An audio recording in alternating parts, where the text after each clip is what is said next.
Hi friends, அஸ்ஸலாமு அலைக்கும். First of all என்னோடய வீடியோவை கிளிக் பண்ணி பார்க்க வந்த உங்கள் எல்லாருக்கும் மிகப்பெரிய நன்றி.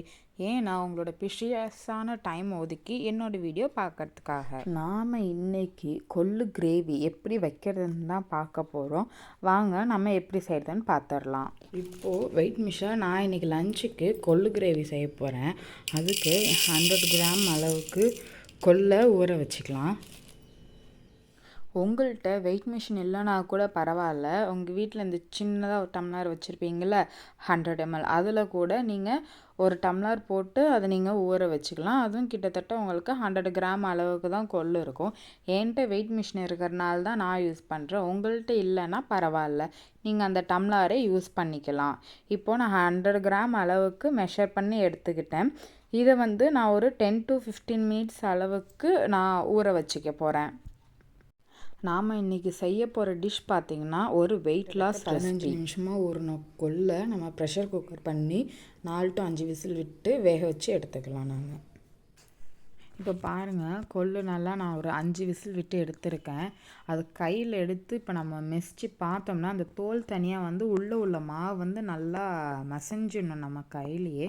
அப்போ தான் அது நமக்கு சாப்பிட்றதுக்கும் நல்லாயிருக்கும். இப்போ நம்ம கொள்ளு வேக வச்ச தண்ணியை நம்ம ஊற்றிட வேணாம். இதுலேயும் பல விட்டமின்ஸ் இறங்கியிருக்கும். ஸோ அந்த தண்ணியை நம்ம அப்படியே வச்சுக்கலாம். ஒரு வானலில் நான் இன்றைக்கி ரொம்ப ஆயில் கம்மியாக தான் யூஸ் பண்ண போகிறேன். ஃபஸ்ட் 1.5 டேபிள் ஸ்பூன் அளவுக்கு தான் ஆயிலை யூஸ் பண்ணிக்க போகிறேன். ஃபஸ்ட்டு எண்ணெய் நல்லா சூடானதும் கடுகு போட்டுக்கலாம். கடுகு நல்லா பொரிஞ்சதும் நம்ம எடுத்து வச்சுருக்கிற மிளகு, ஜீரகம், வெந்தயம் இது 3த்தையும் போட்டு நல்லா பொரிச்சிக்கலாம். இதெல்லாம் இப்போ நல்லா பொரிஞ்சு வந்துடுச்சு. நெக்ஸ்ட் நம்ம குட்டி குட்டியாக கட் பண்ணி வச்சுருக்கிற வெங்காயம்.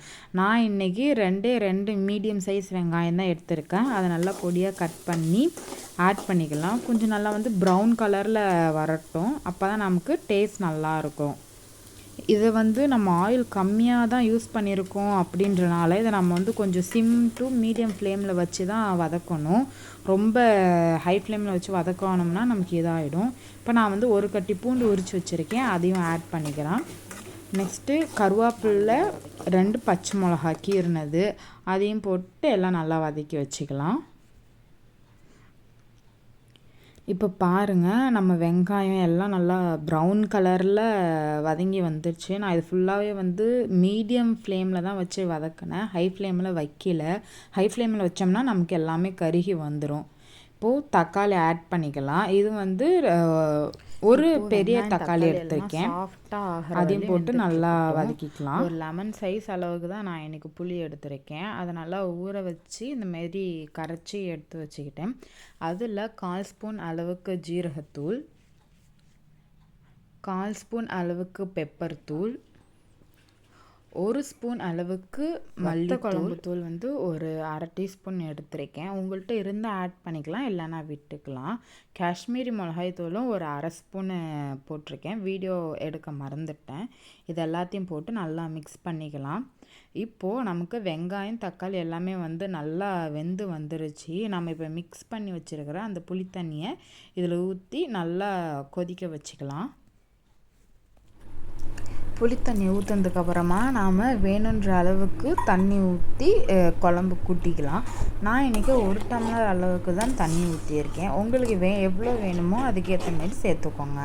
நல்லா குழம்பு நல்லா கொதிச்சு வர ஆரம்பிச்சிடுச்சு. நம்ம எடுத்துருக்க அந்த கொள்ளை நல்லா வச்சுப்போம்.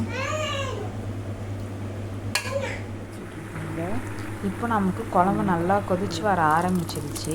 நம்ம அந்த மெசிச்சு வச்சுருந்த அந்த கொள்ளை இதில் ஆட் பண்ணி இதையும் நல்லா கொதிக்க விட்டுறலாம்.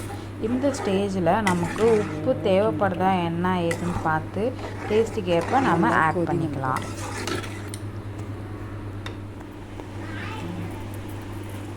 எனக்கு கொஞ்சம் உப்பு கம்மியாக இருந்தனால நான் சும்மா லைட்டாக மட்டும் உப்பு ஆட் பண்ணிக்கிறேன். இப்போ இது ஒரு 5 நிமிஷம் கொதிச்சிச்சுன்னா போதும், நம்ம குழம்பு தயார்.